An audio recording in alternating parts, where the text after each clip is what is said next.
Nomad's Legacy Short Stories. Zug um Zug von Alan J. Stark. Kapitel 1.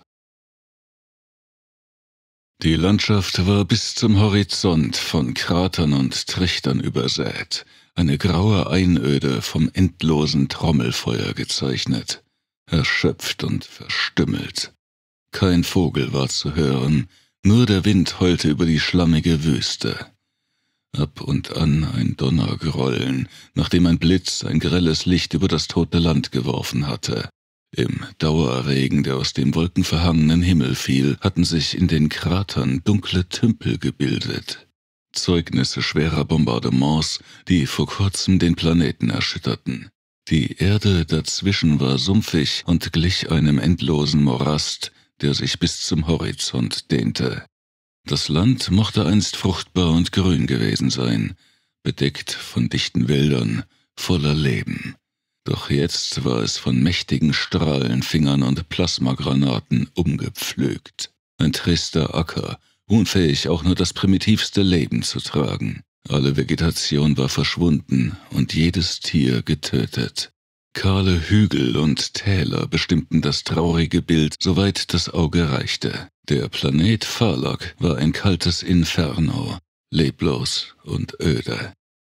In die Stille, die über dem Land lag, bohrte sich das Dröhnen von Triebwerken. Ein Schiff näherte sich und brach nach wenigen Sekunden durch die Wolkendecke. Ein schnelles Kurierschiff, das dem Piloten Arvet Mandori gehörte, der es zwischen den tief hängenden Wolken und dem grauen Land auf einen Militärstützpunkt zusteuerte. In einer natürlichen Senke erkannte Arvet die Ansammlung von Containern und Baracken, die zu hohen Türmen aufgestapelt waren. Hier und da ein Geschützturm, der seine Kanonen in den Himmel richtete. Ein großer Bunker beherrschte das Bild, der im Zentrum des Stützpunktes aufragte. Wie eine mittelalterliche Trutzburg erhob er sich aus der Ebene. Fahles gelbes Licht schimmerte hinter den Fensterschlitzen und spiegelte sich im nassen Schlamm. Arvet spähte durch das Cockpitfenster seines Raumschiffes, an dessen Scheiben die Regentropfen in langen Bahnen entlang liefen. Er sah schwach beleuchtete Portonwege, die sich zwischen den Baracken hindurchschlängelten, während sein Schiff tiefer hinabschwebte. Nach einer Weile fand Arvet den großen Flugplatz, nahe einer bizarr aufragenden Ansammlung mächtiger Antennen und Scannerschüsseln. Er sah auf die Anzeigen seiner Navigationskonsole, die kein einziges Signal empfing, das ihn sicher durch dieses Unwetter leiten konnte. Wegen der angeordneten Funkstille musste er sich ohne Leitstrahl oder den hilfreichen Anweisungen der Flugleitung einen Platz suchen, wo er seine wuchtige Amy Sue landen konnte. Er kreiste eine Weile über dem Platz, bis er eine kleine Lücke zwischen zwei überdimensionierten gepanzerten Frachtern ausmachte, die mit viel Fantasie als Landeplatz in Frage kam. Vorsichtig begann er mit der Landeprozedur. Mit Mühe gelang es ihm, auf der kleinen Fläche aufzusetzen. Die Amy Sue schwankte für einige Sekunden auf ihren Landegreifern auf und ab, bis sie sich eingependelt hatte. Es war ein gutes Gefühl, wieder festen Boden unter den Füßen zu haben. Endlich schaltete Arvet den Antrieb ab, der seit Tagen ohne Unterbrechung lief. Die Anzeigen erloschen und das Summen der Computer verstummte. Die Vibrationen unzähliger Aggregate zur Lebenserhaltung, die während des Fluges arbeiteten, ließen nach und verschwanden. Arvet meinte, einen dankbaren Seufzer der KI zu vernehmen, als die Maschinerie des Raumfahrzeuges zum Stillstand kam. Wie fremdartig und erholsam empfand Arvet diese plötzliche Ruhe. Es war nicht das erste Mal, dass er so fühlte. Er hatte in den letzten Jahren schon etliche längere Flüge hinter sich gebracht, aber zunehmend wurden die damit verbundenen Anstrengungen unerträglich. Er war weit über 30 und die vergangenen Jahre waren nicht spurlos an ihm vorübergegangen. Sie hatten niemanden unverändert und ohne Schaden gelassen. Der Krieg zwischen den Otari-Kolonisten und ihren einstigen Herrschern dauerte schon zu lange an, und alle Bemühungen der Axarabor-Unterhändler, zwischen den Kriegsparteien zu vermitteln, hatten keine Erfolge gezeigt.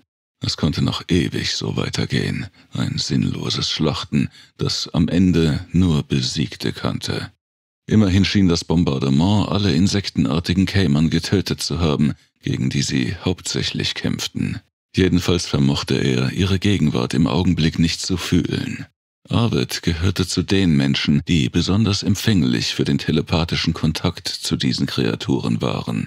Eine Erfahrung, die nicht angenehm war, aber im Kampf von Nutzen sein konnte, da man immer wusste, was der Feind vorhatte und woher er kam. Die Gedanken der Kämon fühlten sich seltsam an, simpel und primitiv. Aber das lag wohl eher daran, dass man von den höher entwickelten Kämern nie jemanden zu Gesicht bekam. Hauptsächlich begegnete man den Schnüfflern, die man auch Skelks nannte. Sie schienen eine Unterart der Kämon zu sein, die Arvid aber eher für Tiere hielt. Wie auch immer. Diese spezielle telepathische Eigenschaft war es, die den Menschen bei den verbündeten Akato Pluspunkte einbrachte. Die katzenhaften Oponi besaßen diese Eigenschaft in eingeschränktem Maße, aber wegen einer alten Feindschaft mieden die Akato die Zusammenarbeit mit den hochgewachsenen Wesen von Ophir. Arvid kam gut mit ihnen zurecht. Sie waren das Einzige, was den Elfen aus den Mythen am nächsten kam und den Schrecken übertünchte, dem man zwischen den Sternen begegnen konnte. Schließlich löste sich Arvid von seinen trüben Überlegungen, zog einen schweren Regenmantel an, streifte die Kapuze über und verließ das Schiff. Prasselnd klatschten die Regenschauer auf ihn herab. Es fühlte sich an, als wollten die Regenwolken ihre ganze Last über ihm ausgießen, um ihn zu ertränken. Die hastig aufgegossene Betonfläche des Flugfeldes war uneben. Zahllose Wasserlachen hatten sich darauf angesammelt. Arvid eilte über das umzäunte Rollfeld auf den Ausgang zu, wo ein großes Schild den Weg zur Kommandatur wies. Unnötig eigentlich, da die Kommandatur in jenem Turm untergebracht war, der für alle sichtbar über alle Dächer aufragte. Der aufkommende Wind rüttelte an dem Blech des Schildes und würde das überflüssige Ding bald abreißen. Die schwankenden Potonwege, die über den schlammigen Boden führten, machten das Gehen schwierig. Er kam nur langsam voran. Immer wieder musste er innehalten und um sein Gleichgewicht kämpfen. Es gluckerte und schmatzte satt, wenn er über die hölzernen Planken lief. Graubrauner Schlamm spritzte ab und an zwischen den Brettern in die Höhe. Bald war Arvid so mit Schmutz besudelt, dass selbst der heftige Regen ihn nicht mehr fortzuwaschen vermochte. Nach einigen Minuten erreichte er eine Gruppe von Soldaten, die ihm den Weg versperrte. Sie standen unter einem Verbindungssteg, der den Weg wie eine Brücke überspannte, und waren in ein Gespräch vertieft. Arvid wusste sofort, dass die gelangweilten Soldaten seine Situation ausnutzen würden, um sich ein wenig Abwechslung zu verschaffen. Und wie er es erwartet hatte, machten sie keine Anstalten, den Weg freizugeben. Um einen hochaufragenden, pferdeköpfigen Akato versammelt, ignorierten sie Arvid geflissentlich und führten einfach ihre Unterhaltung fort. »Könnt ihr mich vorbeilassen?« machte sich Arvid endlich bemerkbar, und tatsächlich unterbrachen sie ihr Gespräch für einen Moment. Der große Akato bedachte ihn mit einem abschätzigen Blick. »Frag uns lieber, ob wir das wollen«, grunzte dieser in einem breiten, kehligen Dialekt. Die Kameraden des Akato lachten laut. Einer schlug dem hünenhaften Geschöpf auf die Schulter, als hätte er gerade den besten Witz seines Lebens gehört. Erst jetzt konnte Arvid erkennen, dass der Akato an einer Art Pfeife sog, die er in seinem Mantel verborgen hielt. Er blies Rauch aus der Nase und hüllte Arvids Gesicht damit ein. Der Tabak oder was immer es auch sein mochte, roch widerlich. Eine Mischung aus Hundekot, vermengt mit Rosenduft. Nur mit Mühe überwand er einen starken Würgereiz und vermied es zu husten, was man ihm gewiss als Schwäche auslegen würde.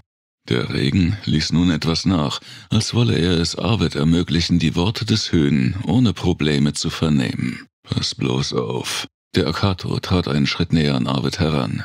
»Unsere Laune ist so schlecht wie das Wetter hier, und wenn dich nicht der Blitz erschlägt«, er hauchte eine weitere Rauchwolke in Arvids Gesicht, »dann tue ich das vielleicht.« Nach diesen Worten starrten die beiden einander lange an, doch unvermittelt schien der Akato das Interesse an Arvid verloren zu haben, der nicht auf die Provokation reagierte. Der Pferdekopf lachte kurz, wendete sich wieder ab und das Geplauder unter den Soldaten ging weiter, ohne dass sich die Gruppe vom Fleck bewegt hatte. Schließlich machte Arvid einen Schritt zur Seite und stieg hinein in den Schlamm. Sofort sank er ein, tiefer als erwartet. Bis zum Knie reichte ihm die zähe, schwammige Erde. Einen weiteren Schritt zu machen, war schier unmöglich. Der schmierige Brei haftete an seinen Beinen und hielt ihn gefangen. Die Soldaten lachten und kicherten wie Schuljungen über einen geglückten Streich. Dann trollten sie sich und waren bald außer Sicht. Arvid mühte sich unterdessen ab, wieder auf den Pontonweg zu gelangen. Es dauerte etwa 10 Minuten, bis er es schließlich geschafft hatte. Unterdessen prasselte der Regen mit neuer Heftigkeit auf ihn herab. Als er wieder Zeit zum Verschnaufen hatte, ärgerte er sich darüber nicht, den Mut oder die Tollkühnheit aufgebracht zu haben, es auf einen Streit ankommen zu lassen. Den Akato hätte er mit einigen geschickten und überraschenden Schlägen niederstrecken können. Es war schwierig, aber nicht unmöglich, einem Akato eine Lektion zu verpassen. Immerhin war ihm dies schon einmal gelungen, aber das war bereits eine Weile her. Seine Spezialausbildung wäre ihm in dieser Hinsicht bestimmt von Nutzen gewesen, auch wenn sein letzter Kampf schon Jahre zurücklag und er gewiss etwas eingerostet war. Und auch wenn er sich Chancen ausrechnete, so bildete seine Erschöpfung den entscheidenden Faktor, sich nicht auf eine Auseinandersetzung einzulassen. »Na, wie fertig ich doch bin«, dachte er bei sich. Er fluchte leise und erinnerte sich daran, wie er vor etwa 2 Monaten hier gewesen war. Die schreckliche Hitze damals war ihm noch gut im Gedächtnis. Die Sonne stach unbarmherzig von einem Himmel herab, der alles Blau verloren hatte, als hätte der sengende Stern ihn ausgebleicht. Staubstürme fegten über das ausgedörrte Land und machten das Atmen schwer.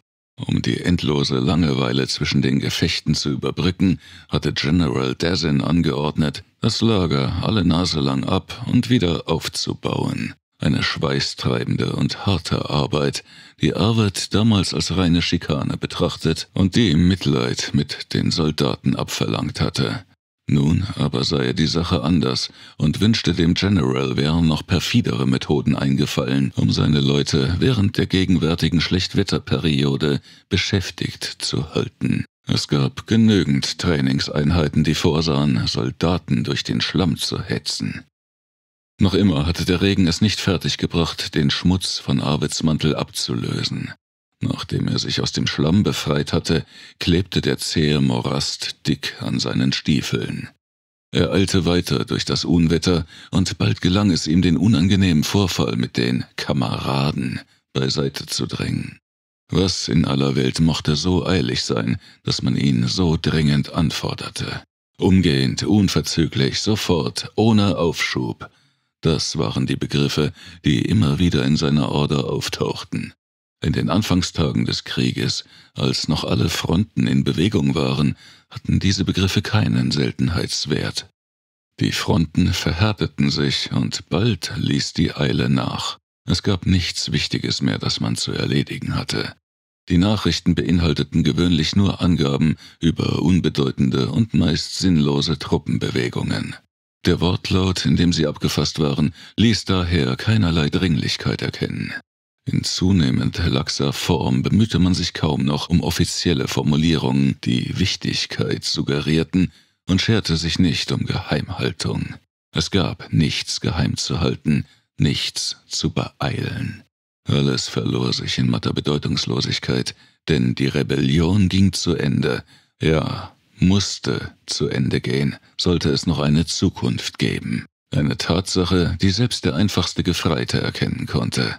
Diese Welt hier befand sich zwar weit ab von der einstigen Frontlinie, ein Ort tief in der Etappe im Niemandsland, das keinen wichtigen Befehlshaber auch nur das kleinste bisschen interessierte.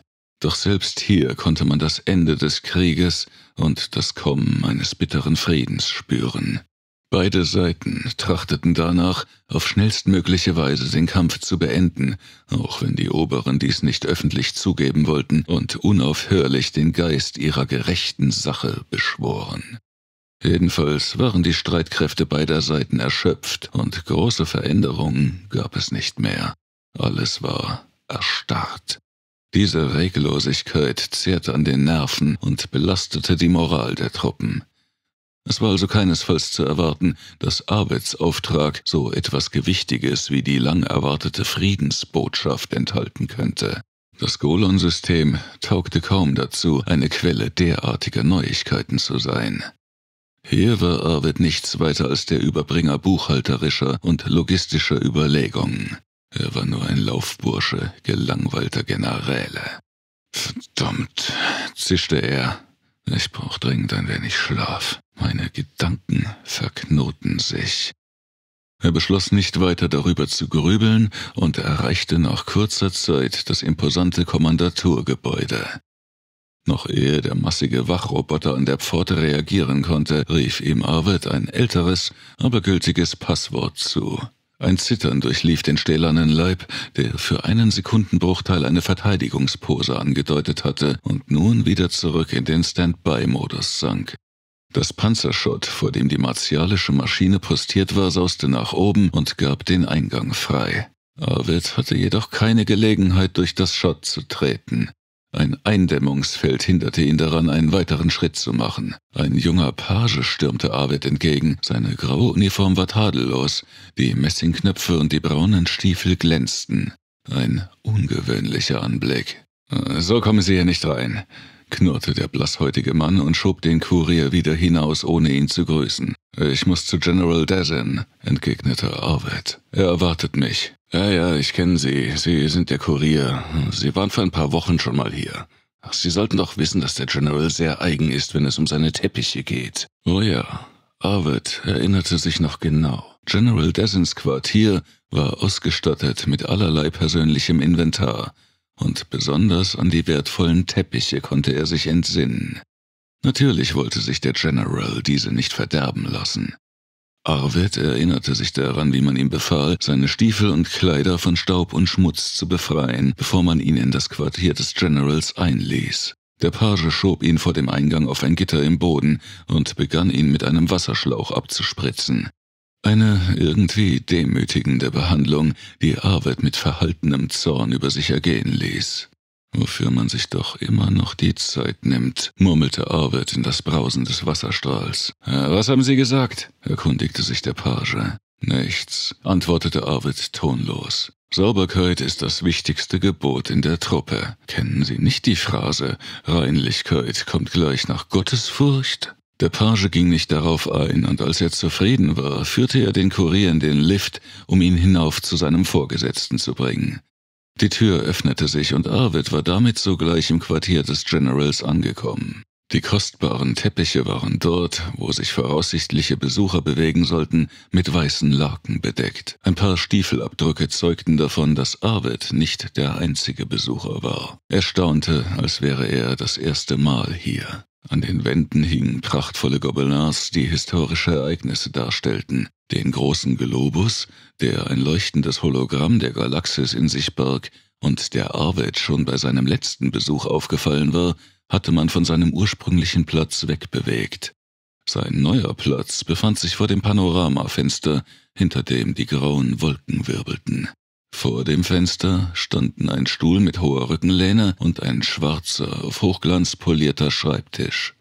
Der Raum war dunkel, bis auf das trübe Licht, das durch das breite Fenster fiel, und dem Glimmen einer kleinen Lampe, die in einer Ecke einen warmen gelben Schimmer erzeugte.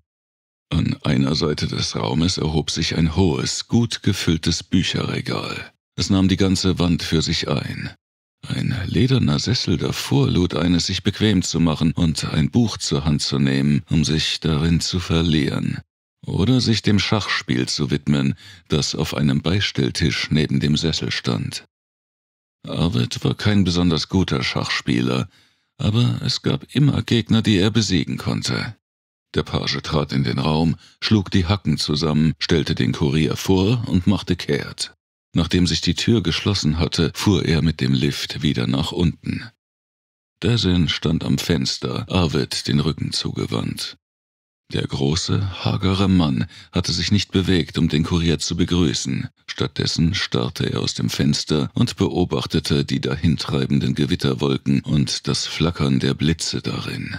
Der kahle Kopf des Generals war umnebelt vom blauen Dunst einer Zigarette, die in einem langen Mundstück aus glänzendem Messing steckte. Die Hände hinter dem Rücken verschränkt, drehte er grübelnd an einem goldenen Ring am Finger seiner rechten Hand. Er nahm die Zigarette aus seinem Mund und blies eine Qualmwolke in die Luft, bevor er auf die öde Landschaft hinunterblickte, die der Regen in einen grauen Sumpf verwandelt hatte. Er führte die Zigarette zurück an seine Lippen und atmete den Rauch ein. Dessen ließ viel Zeit vergehen und schien kein Interesse daran zu haben, Arvid seine Aufmerksamkeit zu schenken. Arvid fühlte, wie der Ärger in ihm aufkeimte. Doch gerade als er sich bemerkbar machen wollte, drehte sich der General um. Eine schnelle, unerwartete Drehung, als wollte er einen Messerangriff oder eine andere Nahkampfattacke starten. Er fixierte den Kurier mit seinen hellgrauen Augen und schob das metallene Filterstück zwischen den schmalen Lippen von einem Mundwinkel zum anderen. Dieser kalte, stechende Blick, dachte Arvid. Schon beim letzten Besuch hatten ihn diese Augen irritiert und zugleich fasziniert. Ein Blick, der eine sengende Wüste mitten am Tag mit Frost überziehen konnte. Der kalte Gesichtsausdruck eines Menschen, der es gewohnt war, kühl zu kalkulieren und alle Gefühle zu unterdrücken, bis sie abgestorben waren. »Freut mich, Sie wohl aufzusehen«, sagte Desin freundlich, aber es klang mehr wie eine nüchterne Feststellung. »War sehr zufrieden mit Ihrer Leistung letztes Mal. Ich mag es, wenn Leute schnell und selbstständig arbeiten können. Gibt so wenige von dieser Sorte.« Wie sehr doch diese tiefe, warme und volltönende Stimme mit dem eisigen Blick kontrastierte, überlegte Arvid. Eine eigenartige Konstellation, die ihn schon vor einigen Wochen seltsam berührt hatte. »Danke«, erwiderte Arvid, denn der aufkommende Ärger war an dieser Offensive unerwarteten Lobes sogleich verpufft. »Wie sieht's draußen aus?« »Sir?« »Draußen.« Er nahm die Zigarette zwischen Zeige- und Mittelfinger und deutete mit einem Ausdruck der Verwunderung hinter sich. »An der Front.« »Ich bin viel unterwegs«, sagte Arvid, »und meist hinter den Kampflinien. Ich erfahre kaum etwas.« »Na, Sie werden doch noch mitbekommen, was die kämpfende Truppe so alles leistet«, bohrte Desin weiter nach. Arvid wusste darauf nicht viel zu sagen. Tatsächlich erhaschte er immer nur flüchtige Eindrücke von den Kampfhandlungen, denen er für gewöhnlich den Rücken zudrehte. Es fiel ihm schwer, sich aus diesen winzigen Eindrücken ein komplettes Bild zu machen, was den Verlauf des Krieges betraf. Zwar wurde Arvid immer wieder mal zum Kampf gezwungen und in allerlei kleine Scharmützel verwickelt, aber das mochte nichts heißen. Aufschlussreicher waren die Gespräche und die Stimmung unter den Kämpfern, denen er auf den Stützpunkten begegnete. Doch davon wollte er Desin nichts berichten. Mit Sicherheit aber konnte er sagen, dass die kämpfende Truppe, wie sich der General ausdrückte, des Krieges müde war. Die erfahrenen Soldaten waren entweder tot oder erschöpft, die Jungen ohne Begeisterung und voller Angst. Arvid suchte eilig nach einer unverfänglichen Antwort. »Die Truppe hat Urlaub verdient, Sir«, sagte er schnell. Desin nickte sofort. »Ja, wir haben Beachtliches geleistet.« Er nahm ein glänzendes Kuvert aus Silberfiset von seinem Tisch. »Sie haben den Eindruck, dass wir alle müde sind?« »Nein, Sir«, antwortete Arvid automatisch und unüberlegt. »Ich meine nur...« Desin grinste in sich hinein. Er hatte Arvid bereits durchschaut. Offenbar hätte es dem General nichts ausgemacht, hätte Arvid ihm seine wahren Ansichten dargelegt. »Was uns hier betrifft, wir sind müde«, erklärte er matt. »Seit 5 Wochen dieses Wetter. In den Wochen davor nur Hitze, Staub und Mücken. Der letzte Einsatz liegt 8 Monate zurück. Seither nur Konservenzellen. Die Männer werden von der Langeweile umgebracht, und ich lese zum 10. Mal die Lyrik des Karteien, alte Axarabor-Poesie, voll von hehren Idealen und der Größe des antiken Reiches.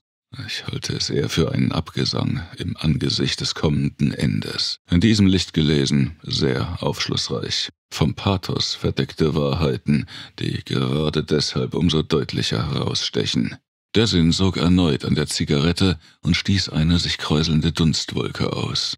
»Vom Sturz der Engel«, begann er zu zitieren. »Wirbelnd, brennend fallen sie aus Himmelshöhen der kalten Erde zu. Noch im Sturze singen sie den Lobpreis Gottes. Arvid beobachtete Dessen genau, während er sein Schauspiel darbot. Sein Stirnrunzeln, die Art, wie er sprach, es waren doch noch viele Emotionen da, die in seinen Adern kochten, verborgen unter der Maske des Militärstrategen, der vorgab, von reiner Logik erfüllt zu sein. Alles dreht sich im Kreis, fuhr der General fort. Die Konturen verschwimmen und alles fließt zusammen in eintöniges Grau. Grau wie diese Landschaft hier. Gedanken, Bilder, Gefühle. Alles verliert an Gewicht und Bedeutung. Allem wird seine Substanz entzogen, als hinge ein gigantischer Vampir am Hals unserer Welt, um ihr Kraft, Sinn und Schönheit auszusaugen. Er machte eine kurze Pause, führte die Zigarette abermals an den Mund und entließ langsam und genussvoll eine lange Rauchfahne durch seine dünnen Lippen. Langeweile ist der wahre Feind. Manchmal denke ich, der eigentliche Angriff erfolgt in den Stunden, Tagen und Wochen nach oder vor dem Kampf. Es ist seltsam, was diese gedehnten Stunden mit dem Verstand so alles anstellen können. Seltsame Dinge spuken einem dann im Kopf herum. Grübeleien, unentwegte Grübeleien. Sie lassen einen nicht zur Ruhe kommen. Abstruse Ideen und Vorstellungen, die einen normalerweise abstoßen würden, sich aber nicht mehr aus dem Hirn vertreiben lassen, erfreuen uns plötzlich wie ein heiteres Schauspiel. Er nahm einen letzten Zug und drückte die Zigarette im Aschenbecher auf dem Tisch aus. Wenn es doch nur mal wieder richtig krachen würde, damit man endlich auf andere Gedanken kommt. Die Erschöpfung dieses Mannes war so sichtbar wie die Qualmwolke, die um seinen Kopf waberte. Es handelte sich um eine Erschöpfung, die eine schier greifbare Bedrohung darstellte. Von Dessen ging eine Art Aggression aus, die still und ruhig in seinen eisigen Augen glitzerte. Arvid wusste zwar noch nicht, worin genau die Gefahr lag und ob sie gegen ihn persönlich gerichtet war oder gegen jemand anderen, aber er konnte sie so deutlich erkennen wie den Schatten, den Dessen im diffusen Tageslicht auf seine geliebten Teppiche warf. Der General hob die Hand und streckte Arvid das funkelnde Kuvert aus Panzergewebe entgegen. Noch völlig in seinen Gedanken gefangen, zögerte Arvid zunächst, es entgegenzunehmen. »Wohin geht es?« »Wie letztes Mal. General Warden auf dem Planeten Zoras im Denebon-System.« Schließlich nahm Arvid das Kuvert und steckte es in die Innentasche seines Mantels. Dort würde es bleiben, bis er es General Warden überreichen konnte. Dann schlug er nach altem irdischen Brauch die Hacken zusammen und salutierte. Kapitel 2 Er hätte seiner Amy Sue gerne noch ein wenig Ruhe gegönnt, doch er wollte sich umgehend auf den Weg machen und keine Sekunde länger auf dieser Schlammkugel bleiben. Eilig bereitete er den Abflug vor. Das Hochfahren der malträtierten Triebwerke erzeugte in ihm einen beinahe körperlich spürbaren Schmerz. Er empfand einen starken Widerwillen, die Schubhebel für den Antrieb nach vorn zu drücken. Ihm war, als würde er mit Peitschenhieben auf ein müdes Maultier eindreschen, um es zur Arbeit anzutreiben. Die Anzeigen im Cockpit flammten auf, und die ihm so vertraute Sinfonie aus leisem Summen und Piepsen erfüllte abermals den Raum. Arvid schaltete den Repulsor ein und ließ das Schiff auf einem Antigravitationspolster vertikal in die Höhe steigen. Schnell schrumpfte das öde Land unter ihm zu einer Miniatur zusammen. Der Stützpunkt mit seinen Baracken, Antennen, Maschinen, Raumschiffen und dem Bunkerturm wirkte bald wie verwaistes Kinderspielzeug auf einem grauen Fußboden. Dichte Nebel begannen die Amy Sue einzuhüllen, und es wurde für einen Augenblick stockdunkel, bis sich die Wolkendecke wieder lichtete. Von einer Sekunde auf die andere fiel blendend helles Sonnenlicht in die Pilotenkanzel. Ein azurblauer Himmel stach Arvid mit makelloser Reinheit in die Augen, während sich unter ihm ein schneeweißer Wolkenozean ausbreitete. Wie wunderschön und friedlich, überlegte Arvid, und darunter Schrecken und Verwüstung. Je höher die Amy Sue stieg, umso lichter wurde das Blau des Himmels. Es verblasste zusehends, verwandelte sich in einen transparenten Dunst, bis die Sterne zum Vorschein kamen, eingebettet in das tiefe Schwarz der Unendlichkeit. In großer Entfernung funkelte ein Sprungtor, ein Feyru, auf das Arvid nun seinen Kurs festlegte. Er gab das Scope-System als Ziel in den Übermittler ein, mit dem er den Keyray eines Weltenspringertores kontaktieren konnte. Den telepathischen Lenker dieser künstlichen Dimensionstunnel.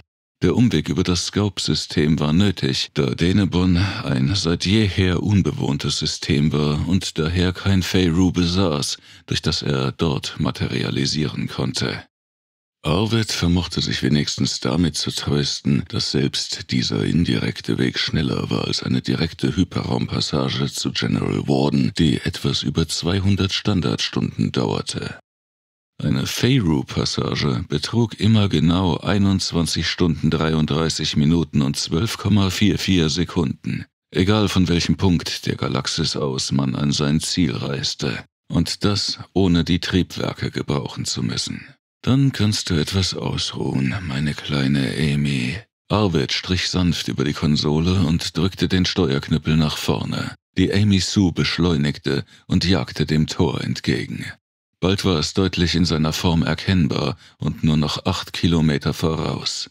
Es war riesig, besaß eine achteckige Form, funkelte golden und nahm den ganzen Sichtbereich ein.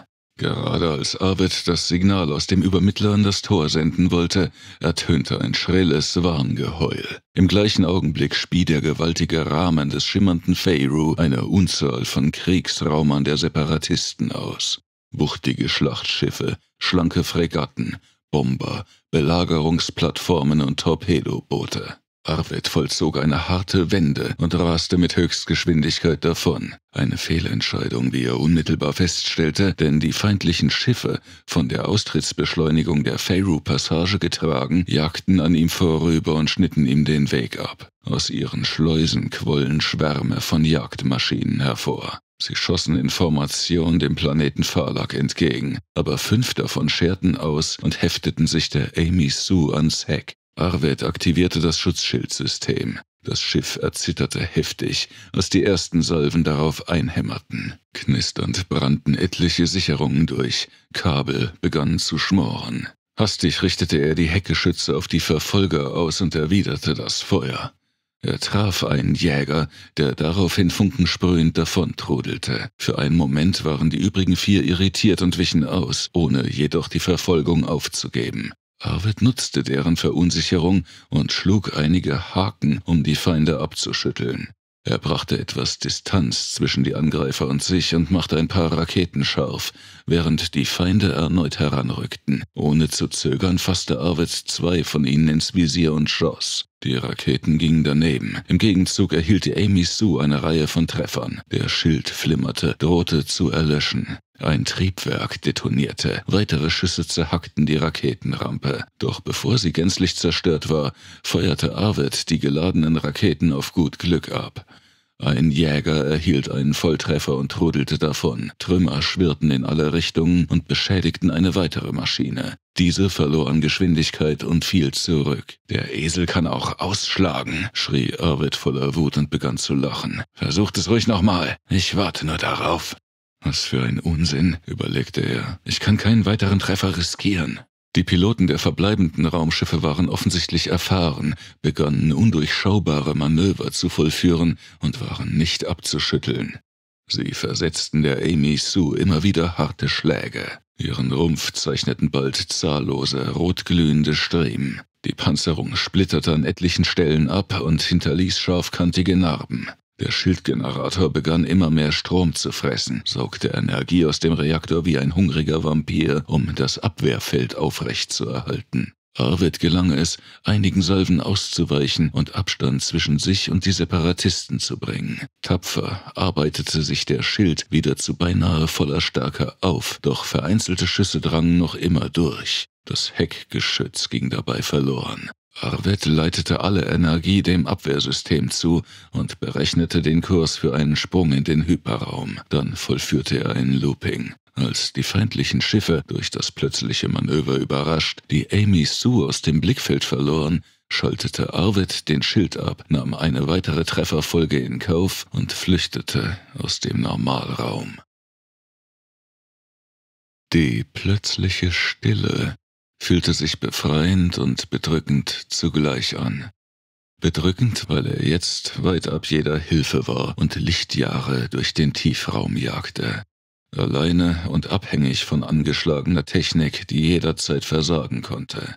Jetzt galt es, das Schiff irgendwo zwischenzulanden, um genügend Treibstoff und Energie zu laden und gegebenenfalls Reparaturen durchzuführen. Die 200 Stunden nach Denebon durch den Hyperraum waren mit den Beschädigungen nicht zu schaffen. In Anbetracht seiner Hyperraumkoordinaten war die Taberi-Tankstation wohl am günstigsten. In 50 Stunden würde er sie erreichen. Auch diese Distanz stellte für die angeschlagene Amy Sue ein Risiko dar. Aber er konnte während dieser Zeitspanne einige kleinere Reparaturen durchführen und das brachte ihn auf andere Gedanken. Bevor Arvid Kurier geworden war, hatte er als Mechaniker gearbeitet. Alte Raumschiffe, zu denen auch seine schnelle Amy Sue zählte, waren eine Leidenschaft, die er seit seiner Jugend hegte. Er kannte die elektronischen und mechanischen Innereien etlicher Kampfschiffe ziemlich gut. Mit verbundenen Augen hätte er seine Amy auseinandernehmen und akkurat wieder zusammensetzen können. Darauf hätte er jede Wette angenommen. Es gelang ihm, die Raketenrampe einigermaßen funktionsfähig zu machen und das Heckgeschütz auszutauschen, ehe er die Tankstation erreichte. Als er den Normalraum wieder verließ, war es höchste Zeit, denn durch zahlreiche Risse im Leitungssystem war viel Kühlmittel verloren gegangen. Dadurch begann der Reaktor allmählich zu überhitzen. Auch die Sekundärbatterien, durch die vorangegangenen Kämpfe stark beansprucht, mussten aufgeladen werden. Andernfalls würde bald die Bordelektronik ausfallen. Kapitel 3 Die Amy Sue verließ den Hyperraum und geriet erneut in ein Gefecht. Eine Unmenge von Raumschiffen hing qualmend im Orbit um die gewaltige Tankstation, die ihrerseits von Dunst- und Gasschleiern umhüllt war wie ein rauchender Vulkangipfel. Die Schlacht breitete sich über einen großen Bereich aus, und so wurde Arvid nicht gleich behelligt, während er die Station anflog. »Was um alle Himmel ist nur los?« fragte er sich, als in der Ferne ein Kreuzer in blendendem Feuer verging. »Haben sich die alten Herren doch noch an eine Großoffensive gewagt?« Er schaltete den Abtaster ein und erhielt umgehend eine Darstellung der Kampfsituation. »Grundgütiger«, entfuhr ihm ein entsetzter Ausruf. Der Bildschirm war rot von Symbolen, die kleine und große Objekte anzeigten, die einander jagten, dahintrieben oder reglos im All schwebten. Es war schwer abzuschätzen, ob das alles Schiffe waren oder Trümmerstücke, die ziellos durch das System drifteten. Seine Hände zitterten, als er den Steuerknüppel nach vorn drückte und beschleunigte. »Nur die Ruhe«, ermahnte sich Arvid, »nur nicht die Nerven verlieren. Sich anzuschleichen erfordert alle Sinne.« Doch natürlich ging das nicht lange gut. 2 feindliche Jagdmaschinen, die Arvids altes Raumschiff für leichte Beute hielten, stürzten übermütig auf ihn herab. Sie eröffneten das Feuer und ein donnerndes Staccato von Explosionen schüttelte das Schiff erneut durch. Doch der Schutzschild wehrte den Angriff, der nur mit leichten Bordwaffen erfolgte, mühelos ab. Arvid war nun wieder ganz ruhig. Mit klaren Gedanken und sicheren Händen visierte er die Feinde an, erwiderte das Feuer und erwischte die beiden. 2 helle Feuerbälle blähten sich auf und spuckten Trümmerstücke aus. Aber ein großes Rumpfteil samt Cockpit schlug unterhalb des Bugs der Amy Sue ein. Arvid wurde beinahe aus dem Sitz gerissen. Neben seinem Kopf zerplatzte ein Monitor und spuckte Glassplitter in sein Gesicht. Dichter Qualm begann die Räume zu erfüllen. Der Gestank von brennenden Kunststoffen breitete sich aus. Arvid schottete die Kanzel ab und suchte eilig nach einer Landemöglichkeit in einem der Hangars der Tankstation. Er steuerte zwischen den Kämpfern beider Seiten hindurch und versuchte sich aus der Schlacht weitgehend herauszuhalten. Er fand zwar bald eine Landebucht, doch immer wieder musste er harte Treffer hinnehmen und geriet aus der Bahn. Mit viel Glück und Mühe brachte er es fertig, auf einer freien Fläche auf dem Hangarboden aufzusetzen. Ein heftiger Ruck erschütterte das Schiff. Zweifellos waren die Landegreifer beschädigt. Das ächzende Knirschen zerreißenden Metalls drang an Arvids Ohr. Es war ihm, als hätte er sich ein Bein gebrochen. »Tut mir leid, altes Mädchen.« Er legte seine Finger auf die Steuerkonsole.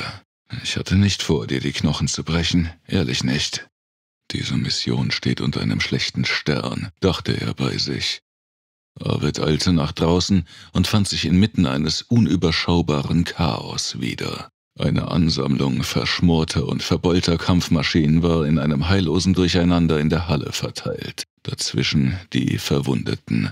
Rettungs- und Mechanikerteams liefen scheinbar ziellos durcheinander.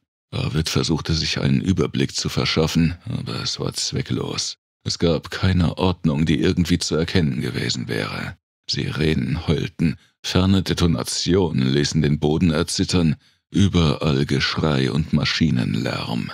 Während Arvid sich noch umsah, wurde er aufgeschreckt vom jaulenden Zischen der Schaumkanonen eines automatischen Löschvehikels, das sich seiner Emisu annahm und sie mit weißem Pulver bedeckte.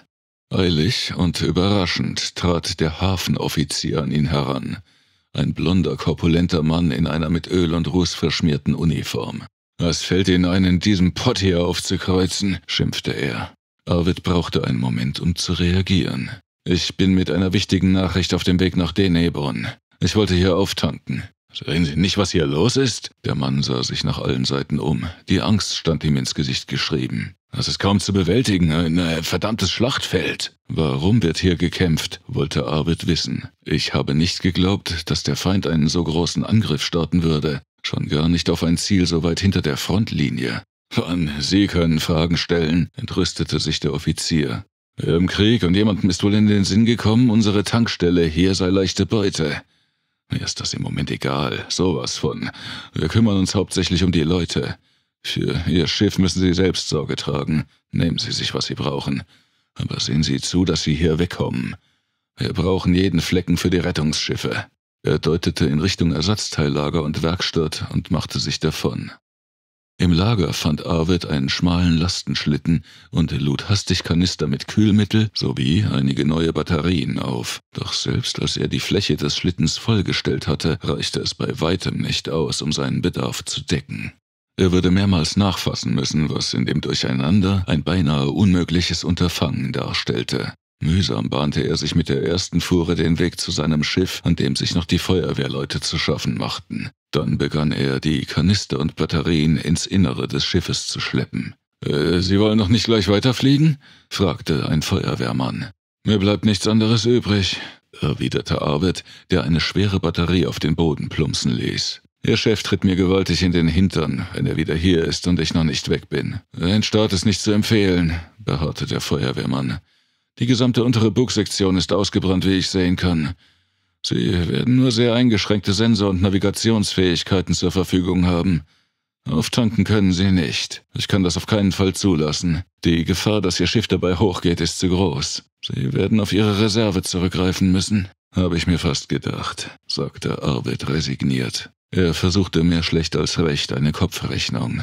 »Ich werde wohl mit trockenem Tank ankommen, aber was soll's. Überall ist es besser als bei Ihnen hier.« Arvid stellte den letzten Kanister ab und schob den Landeschlitten hinaus, um weiteres Material zu holen, als ein lauter Donnerschlag durch den Raum dröhnte und der Boden schwankte. Es wurde Zeit, von hier abzuhauen. Arvid gelang es, einen Großteil der notwendigen Dinge an Bord zu bringen, bis man ihm den Schlitten abnahm, um damit Verwundete abzutransportieren. Den Rest musste er mit den Händen tragen, was bei den schweren Batterien enorm viel Kraft kostete. Er war beinahe fertig, als man eiligst begann, den Hangar zu evakuieren. Wer noch einigermaßen laufen konnte, machte sich selbst auf den Weg und humpelte davon. Das Deckpersonal wies die Richtung an und drängte zur Eile. Dichter schwarzer Qualm verbreitete sich schnell in der Halle und mit ihm der Gestank von brennenden Kabeln. Flammen schlugen aus einer Wand heraus, eine Explosion trieb heiße Luft und Funken heran. In bizarren Wirbeln und Kringeln stoben die Rußschwaden auf und sammelten sich als dunkler, wallender Nebel unter der Decke. Die Mannschaften beeilten sich noch mehr mit der Evakuierung. Die Hektik steigerte sich. Vereinzelt brach Panik aus. Nach kurzer Zeit war Arvid fast ganz alleine. Schwitzend schleppte er eine weitere Batterie zu seinem Schiff. Der Rauch verdunkelte den Raum mittlerweile so stark, dass die Scheinwerfer an der Decke kaum noch erkennbar waren. Dann flackerte das Licht und ging aus. Sekunden darauf ging die Notbeleuchtung an und hüllte die Umgebung in ein düsteres, schemenhaftes Rot. Arvid hielt inne, gefangen in einem Augenblick der Faszination und Angst zugleich, denn dieses blutrote Licht verlieh der Szene eine unwirkliche, visionäre Stimmung.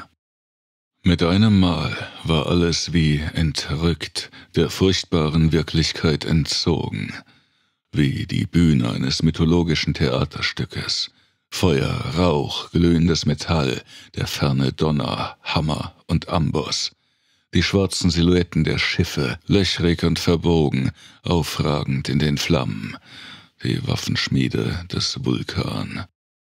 Arvid lächelte, denn ihm kam es vor, als würde er in einen Traum eintreten wie in ein Fluchtportal. Und doch war ihm dieses Gefühl nicht ganz unbekannt, das man Fronttaumel oder Schlachtvision nannte. Eine Reaktion des malträtierten Gehirns auf übermäßige Belastung. Überreizte Sinne, die vor der Wirklichkeit kapitulierten und eigenständig eine irrwitzige Sinfonie erschufen. Arvid hatte es schon mehrmals selbst erlebt oder bei anderen beobachtet. Arvid erinnerte sich an einen Mann, der Konzertpianist gewesen war, bevor er zur Armee eingezogen wurde. Inmitten eines heftigen Feuergefechtes lief er zwischen den Kameraden umher und verlangte nach Papier und Bleistift. Er wollte unbedingt eine Komposition aufschreiben, eine Melodie, die sich ihm während des Kampfes wie ein Geschoss in den Kopf gebohrt zu haben schien. Arvid sah es noch so deutlich vor sich, als sei es erst ein paar Stunden her. Ein junger Mann, der sich des Helmes und der Waffen entledigt hatte, auf einem Erdwall sitzend, inmitten des Schlachtenwahnsinns, präsentierte er sich Freund und Feind, die Gedanken auf seine Partitur konzentriert. Wie beschützt von 1000 Engelsflügeln saß er da, inmitten des Blutvergießens, entrückt in ferne Sphären und Noten auf einen fetzen Karton kritzelnd. Ob der Anblick den Feind verwirrte, ihn ängstigte oder abergläubische Ehrfurcht auslöste, dem jungen Mann wurde kein Haar gekrümmt, und er verließ das Kampfgeschehen mit einer gelungenen Komposition. Ein anderer Kamerad, der in dichtes Orbitalfeuer geraten war, das aus dem Himmel regnete, wurde währenddessen und auch danach von vielfarbigen, feurigen Traumbildern geplagt. Jeder Schuss ein Farbklecks in seinem Geist, jede Explosion eine Orgie von Lichtern und Kontrasten. Er studierte wie ein Besessener Malerei und bannte seine Eindrücke auf die Leinwand. Wie Arvid gehört hatte, tat er das sogar mit großem Erfolg. Nun hatte es auch Arvid erneut gepackt, und er genoss diese Entrückung wie einen Sirenengesang. Der ölige Smog und die Verbrennungsgase taten das Übrige, indem sie seine Sinne zum Narren hielten. Der dicke Offizier von vorhin kam in einem Wagen angebraust und hätte Arvid fast umgefahren. »Kommen Sie mit«, rief er, als ein sengender Sturmwind losbrach. Wehende Funkenschleier strudelten durch die Luft. »Der Bereich wird abgeriegelt und entlüftet. Kommen Sie!« Arvid kam wieder etwas zu sich. Er sah, wie der Offizier sich eine Gasmaske überstülpte. »Nun kommen Sie schon«, hörte er dessen Stimme, die jetzt gedämpft durch den Filter drang. Seine Augen starrten ihn durch das Visier finster an. Arvid winkte ab. Der Offizier zögerte kurz, doch dann fuhr er los und entschwand im schwarzen Nebel. Die Batterie glitt Arvid aus den Fingern. Er fühlte sich wie in Trance. Unbeholfen vorwärts taumelnd, hustend und keuchend fand er den Weg zurück ins Cockpit seiner Amy Sue. Als er startete, bereitete ihm die rauchgeschwängerte Dunkelheit große Schwierigkeiten bei der Orientierung. Die Steueranzeigen flackerten und versagten. Die Navigationsmonitore zeigten wirre Muster. »Wir sind uns jetzt ziemlich ähnlich, Amy«, scherzte Arvid. »Meine Sensoren sind auch etwas angeschlagen. Aber versuchen wir unser Glück. Es bleibt uns ohnehin nichts anderes übrig.« Vorsichtig, in niedriger Höhe schwebend, tastete sich Arvid durch die Trümmerwüste. Die Abtaster arbeiteten einigermaßen stabil, doch es gelang ihm nicht, die Außenschleuse des Hangars zu finden. Andauernd tauchte der zerfetzte Umriss eines klobigen Minenlegers im Lichtkegel seiner Nebellampe auf. In immer neuen Blickwinkeln stellte er sich dar, aber es war stets dasselbe Wrack. Arvid flog im Kreis. Er begann zu fluchen, als das schwelende Ding ein weiteres Mal vor ihm auftauchte. Angst machte sich in ihm breit, und er fühlte, dass er bald den Kopf verlieren und in Panik geraten würde. Er nahm sich zusammen und beschloss, systematischer vorzugehen. Der Zufall kam ihm zu Hilfe. Mit einem Mal erloschen die Feuer ringsum, als wären es Kerzen, die man ausblies. Die Rauchwolken, von einer starken Windböe erfasst, lichteten sich, wurden fortgeblasen. Unvermittelt war die Sicht wieder klar und zeigte das ganze Ausmaß der Verwüstung in der gewaltigen Halle.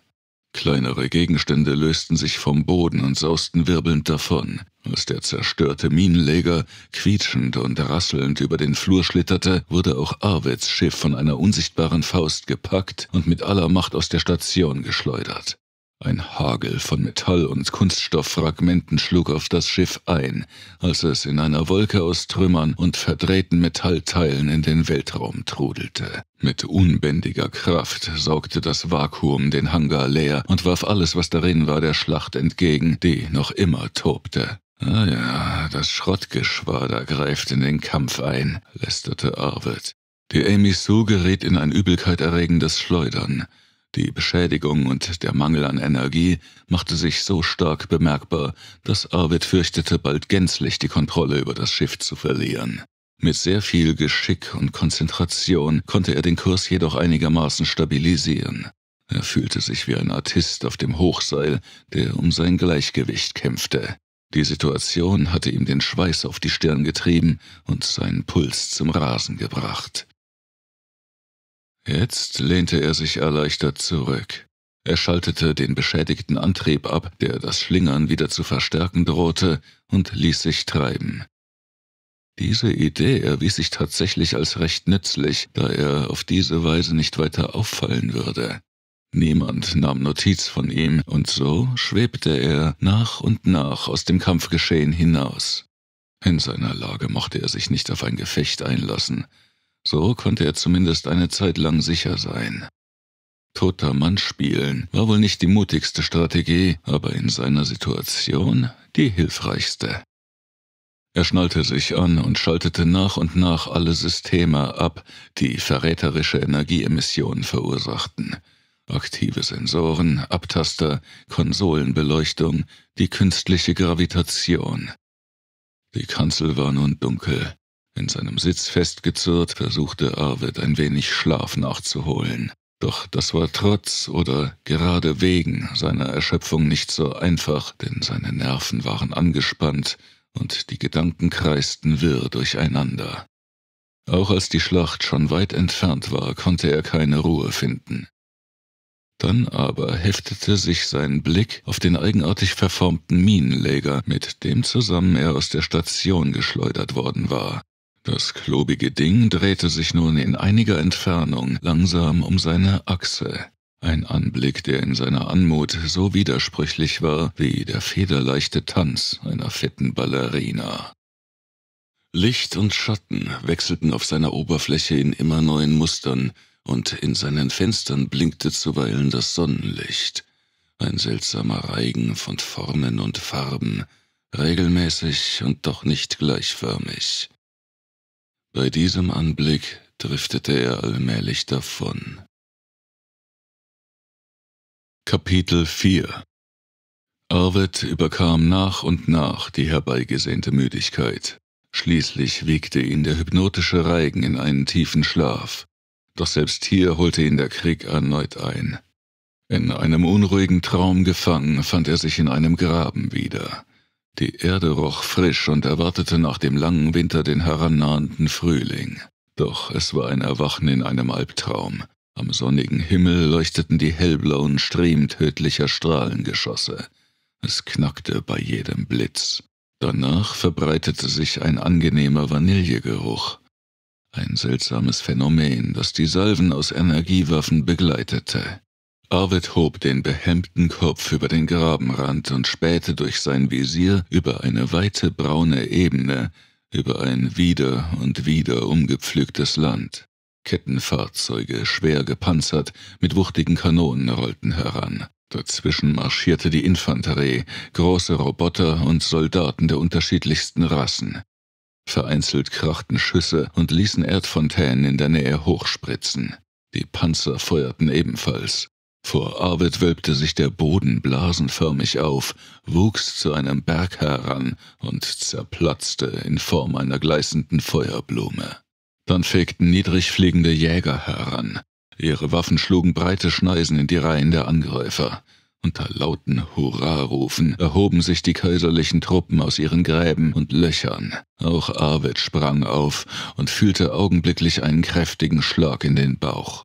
Starker Vanilleduft stieg ihm in die Nase und er kippte nach hinten. So lag er unbeweglich auf dem Rücken und starrte nach oben. Am Himmel flogen die silbernen Maschinen. Blaue Lichtbahnen glommen auf. Soldaten sprangen über Arvid hinweg, die Gewehre im Anschlag. Triumphschreie gellten aus ihren Kehlen. Er lag still auf der Erde, als sei er ein Teil von ihr, und die Welt um ihn herum versank ins Dunkel und in Stille. Arvid dämmerte langsam aus unruhigen Träumen herauf. Sein erster Blick fiel auf den weit entfernten, nun schon kaum mehr sichtbaren Minenleger, dessen monotones Taumeln ihm den Schlaf beschert hatte. Nur ab und an gab es ein schwaches Blinken in der Ferne, eine Reflexion der fernen Sonne in den Cockpitscheiben des Fahrzeugs. Arvid hatte gut 7 Stunden geschlafen. Es war ein unruhiger Schlaf gewesen, aber immerhin hatte er ihm ein bisschen Erholung gebracht. Er erinnerte sich an viele Träume. Die Bilder aus unzähligen Kämpfen beherrschten seine Gedanken. Eindrücke von Schlachten, die er miterlebt hatte und die nun schon so lange nachwirkten. Kein Ende des Krieges oder ein endloses Ende, überlegte er. In seinen 321 Lebensjahren hatte Arvid weit mehr gesehen, von dem es erfreulicher und angenehmer gewesen wäre zu träumen. Doch anscheinend stellte der Krieg eine Größe dar, die zu gewaltig war, als dass irgendetwas anderes dagegen hätte bestehen können. Es beunruhigte ihn, an die Schlacht erinnert worden zu sein, in der er beinahe das Zeitliche gesegnet hätte.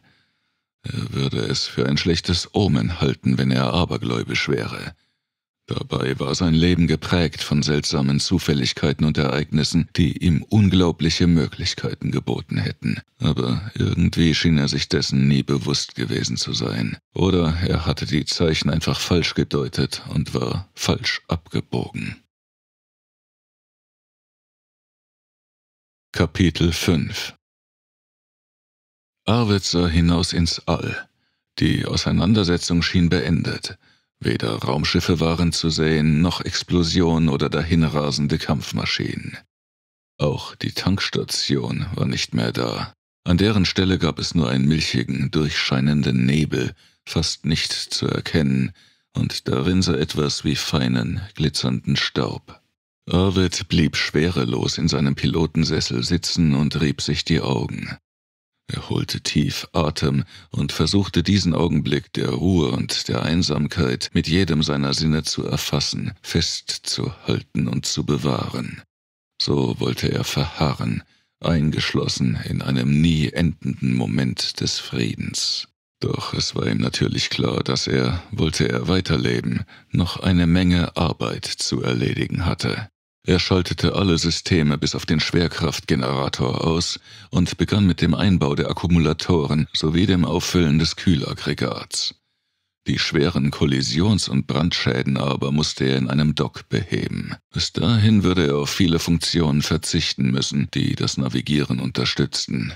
Beeinträchtigt waren vor allem die Nahsensoren und die Kampftaster der Verteidigungsanlage. Arvids Versuche, sie notdürftig zu flicken, schlugen fehl, was ihm ernste Sorgen bereitete, denn im Falle eines Kampfes war er zu keiner gezielten Abwehr imstande.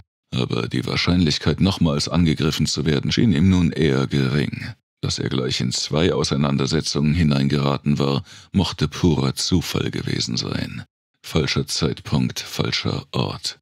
Lediglich einige Scharmützel, keine Großoffensive. Deshalb rechnete er eher nicht damit, erneut in Kampfhandlungen verwickelt zu werden. Zu Beginn des Krieges lieferte die Situation ein anderes Bild. Da hatte es überall gebrannt. Damals war er von einem Schlamassel in den anderen geschlittert. Aber vielleicht war es ein Verzweiflungsakt der Separatisten, ein letztes Aufbäumen, eines, bei dem man selbst die Trümmer und Ruinen noch einmal in Brand setzte. Arvid tat diese Überlegung allerdings schnell ab. Sie entsprach nicht seiner Denkweise, die er von seinem ehemaligen Vorgesetzten übernommen hatte und die besagte, dass kein Übel so schlimm sein konnte wie das, aus dem man gerade entkommen war. Mit dieser Devise hatte er sich über den ganzen Krieg hinweg behauptet, auch wenn es etliche Beispiele gab, die die Wahrheit des Spruches entweder bestätigten oder deutlich machten, wie dämlich er war. Als er nach 3 Stunden seine Instandsetzungsarbeiten beendet hatte, machte er sich daran, das Denebon-System anzusteuern. Er musste es wagen und das Risiko in Kauf nehmen, dass ihm sein Schiff unter dem Hintern auseinanderbrach. Einen weiteren Zwischenstopp mitten hinein in einen Kampf musste er in jedem Fall vermeiden. Das würde er nicht überleben. Er leerte die Reserve- und Zusatztanks und programmierte den Hilfsreaktor darauf, die Triebwerke mit weiterer Energie zu versorgen, die er aus allen unnötigen Systemen ziehen konnte. Die Berechnungen für den Flug hatte er mehrmals überprüft und nun, da er sicher war, leitete er den Sprung in den Hyperraum ein. Der Emisu schien dies wenig zu behagen, denn den ganzen Flug über schüttelte sie sich wie ein bockiger Esel. Als sie das Denebon-System erreicht hatten und das Schiff aus dem Hyperraum fiel, wollte es beinahe auseinanderbrechen. Es folgte geraume Zeit keiner stabilen Flugbahn. Den neuerlichen Beschuss bemerkte Arvid daher nicht gleich. Erst nachdem die aufleuchtenden Explosionen die Kanzel in blendendes Licht tauchten, begriff er, dass er tatsächlich in eine weitere Auseinandersetzung geraten war. Diese Erkenntnis kam so spät wie der Alarm, den der Hauptcomputer seiner Emisu auslöste. Verzweifelt versuchte er, seine Angreifer abzuhängen. Es gelang ihm zumindest, die feindlichen Maschinen auf Abstand zu halten. Seine Aufmerksamkeit galt den Monitoren, auf denen die Statusanzeigen kritische Werte anzeigten und in grellem Rot pulsierten. Welcher Gott auch immer für Arvids Leben verantwortlich war, schien ihm keine Ruhe zu gönnen. Sein Kurs hatte ihn direkt ins Kampfgeschehen geführt, das sich über ihrem Einsatzgebiet entspann. Arvid versuchte, das ursprüngliche Ziel seiner Mission anzusteuern. Eine Basis auf Soras Südseite inmitten einer großen Wüste. Er beschleunigte und verlangte der Amy alles ab. Wieder glommen sämtliche Anzeigen in bedrohlichem Rot. Alle Energie floss in das Antriebssystem. Die Schilde waren auf 5% gefallen. Er hoffte auf das Unvermögen seiner Verfolger, ein sich bewegendes Ziel zu treffen und genügend Distanz zwischen sein Schiff und die Mündungen ihrer Kanonen zu bringen. Eine Hoffnung, die sich nicht erfüllte. Ein einzelner Treffer genügte und ein Teil der Hecksektion explodierte. Die Luft entwich und die Schotten schlugen automatisch zu. In Todesangst setzte Arvid eine Atemmaske auf. Er versuchte ein Ausweichmanöver mit den verbliebenen Triebwerken, doch die Angreifer waren hartnäckig und erfahren.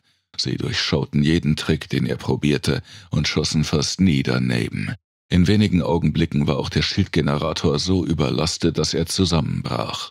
Nun wurden die Haken, die Arvid schlug, immer gewagter, denn jeder Treffer konnte sich jetzt verheerend auswirken. Mit aller Mühe gelang es ihm, weiteren Schlägen zu entkommen und sich zugleich dem Planeten Soras anzunähern. Im richtigen Moment fuhr er alle Bordsysteme auf ein Minimum hinunter und jagte die gesparte Energie in die verbliebenen Triebwerke. Einzelheiten der Planetenoberfläche wurden erkennbar. Canyons, Flussläufe, Berggipfel und Hügel, Täler mit und ohne Vegetation. Arvid sendete das Kuriersignal und dann seine persönliche Kennung. Der Bordcomputer zirpte und schnatterte, als er die Landekoordinaten empfing. Ein Leitstrahl begann seine Instrumente auf das Ziel hin zu justieren. So wie er darauf einschwenkte und abbremsen musste, tauchten seine Verfolger wieder auf. Die Sensoren waren so stark beschädigt, dass sie ihn nicht warnen konnten. Er bemerkte sie erst, als die Triebwerke explodierten und die Emisu in der Mitte auseinandergerissen wurde.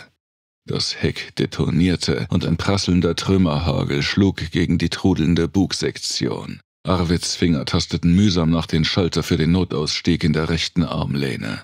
Er fand die Vertiefung in dessen Schutzabdeckung, krallte die Finger hinein, riss sie ab und drückte den Knopf. Endlich wurde das Cockpit aus dem zerfetzten Rumpf geschossen. Der Ruck war furchtbar und presste Arvid mit aller Gewalt in den Pilotensessel. Um ihn herum verschwamm die Welt in wirbelnden Schlieren. Er wurde herumgeschleudert wie in einer Zentrifuge, bis sich die Kapsel endlich auf den Leitstrahl ausrichtete. Schließlich explodierte der Energiekern der Amy Sue und zerriss den Rest des Rumpfes. Die Jagdmaschinen flohen vor den glühenden Fragmenten, die wie scharfe Schrapnelle durch den Raum schossen. So brachte ihr Tod Arvid ein paar Sekunden Vorsprung. Die Außenhaut der Rettungskapsel erhitzte sich rasend schnell und die Feinde schlossen wiederum auf. Arvid war ein leichtes Ziel. Eine Reihe präziser Treffer richtete die Kapsel übel zu. Die verbliebenen Bildschirme fielen aus. Funken sprühten aus der Konsole. Dann ein mächtiger Knall, eine Druckwelle, und Arvid bekam einen gewaltigen Schlag in den Rücken. Als er an sich herabblickte, sah er unterhalb seines Brustbeines eine glänzende Hydraulikstange herausragen, die sich in die Konsole bohrte und ihn daran festheftete, wie ein Insekt in einem Schaukasten. Anstatt sich zu erschrecken oder in Panik zu geraten, ärgerte er sich über den beträchtlichen Schaden, den sie in den Apparaturen verursachte, besonders über das Loch, das sie in seine Jacke gerissen hatte. Die glänzende Stange musste ein Teil des Landegestells sein, überlegte er, oder ein Teil der Laderampenhydraulik. Erst nach und nach realisierte Arvid die Schwere seiner Verwundung, wobei es ihn irritierte, keinerlei Schmerz zu verspüren. Er hatte oft kleinere Kratzer abbekommen, die sehr schmerzhaft waren, aber seltsamerweise spürte er jetzt gar nichts. Er nahm nur den unangenehmen Umstand wahr, dass da etwas war, das dort nicht hingehörte und über das er sich ärgerte, so als hätte er sich einen kleinen Holzsplitter eingefahren oder Kaffee auf seine Kleider gegossen. »Ich glaube, ich habe nun ernste Probleme«, überlegte Arvid. »Ich hoffe, die haben da unten einen guten Arzt.« Arvid erkannte noch, wie imperiale Abfangjäger zu seiner Rettung heranjagten. Dann krachte es erneut und es wurde ihm schwarz vor Augen. Als er wieder zu sich kam, war alles ruhig. Er hörte vereinzelte Stimmen. »Dass der noch nicht hinüber ist?« sagte jemand. »Noch nicht, aber bald«, meinte eine weitere Person. Dann hörte Arvid, wie jemand Kunststoff und Metallteile zur Seite bog.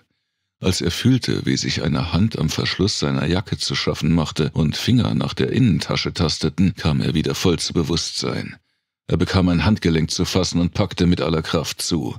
Der andere schrie auf. »Schon gut«, presste ein Mann mit schmerzverzerrter Stimme hervor. »Ich will nur wissen, wer Sie sind. Ausweispapiere und so. Sie verstehen?« Arvid öffnete die Augen.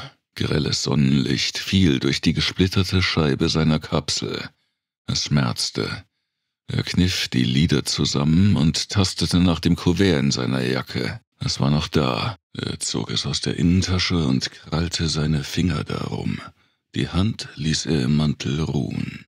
»Ich habe eine Nachricht für General Warden«, brachte er mühsam hervor. »Es ist dringend.« Daraufhin machten sich die Leute daran, Arvid aus dem kleinen Fahrzeug zu bergen.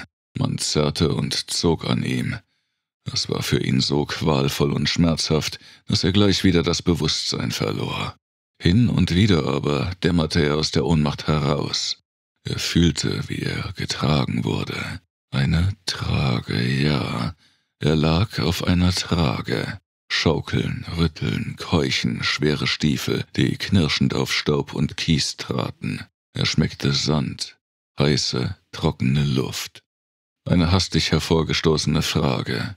»Wo sind seine Beine?« »Wir sind noch in der Kapsel«, kam die Antwort. Arvid öffnete die Augen.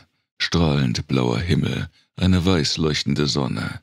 Zu hell, viel zu hell, blendend ihre Strahlen, gleißend wie scharf geschliffene Dolche, in seine Augen stechend. Dann erneutes Hinweggleiten in barmherzige Ohnmacht. Schwärze, wirre Träume.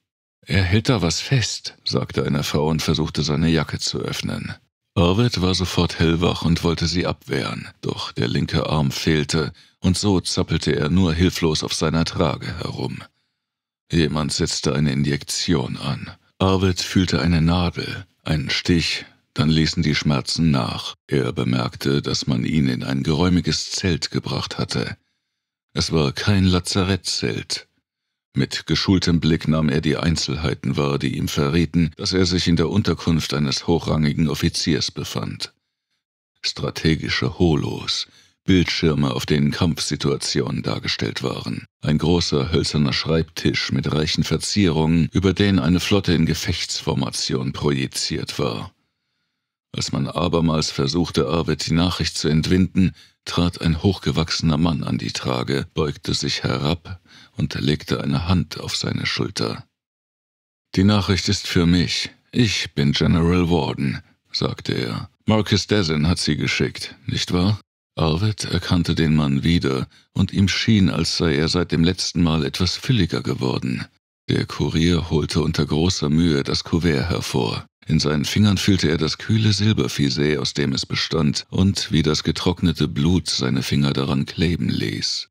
»Auftrag ausgeführt«, keuchte er, als der General das Kuvert entgegennahm. Er meinte zu sehen, wie Warden lächelte. Ein gütiges, mitfühlendes Lächeln. In diesem Moment überkam Arvid eine tiefe Müdigkeit. Er spürte, wie sämtliche Wärme aus seinem Körper wich.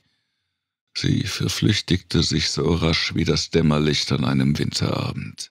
Er wollte jedoch sehen, wie General Warden auf die Information reagierte, und krallte sich in das schwindende Leben hinein. Warden öffnete den Umschlag, nahm das Papier heraus und warf einen kurzen Blick darauf. Es schien eine kurze Nachricht zu sein, die General Dezin an ihn gesandt hatte. Ein Blick genügte, um sie zu verstehen. Er murmelte etwas Unverständliches, schüttelte den Kopf und zischte zornig durch die Zähne. Dann schlenderte er hinüber zu einem kleinen Tisch. Darauf stand ein Schachbrett.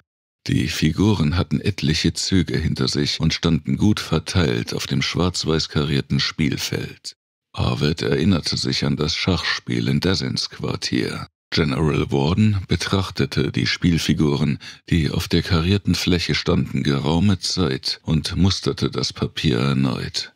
»Wie dumm von mir«, knurrte er ärgerlich, nahm einen Springer von seinem Feld und stellte ihn auf ein anderes. »Wie dumm von mir.« Mit diesen Worten tippte er den weißen König an. Der kippte um und fiel mit einem leisen Klicken auf das Schachbrett.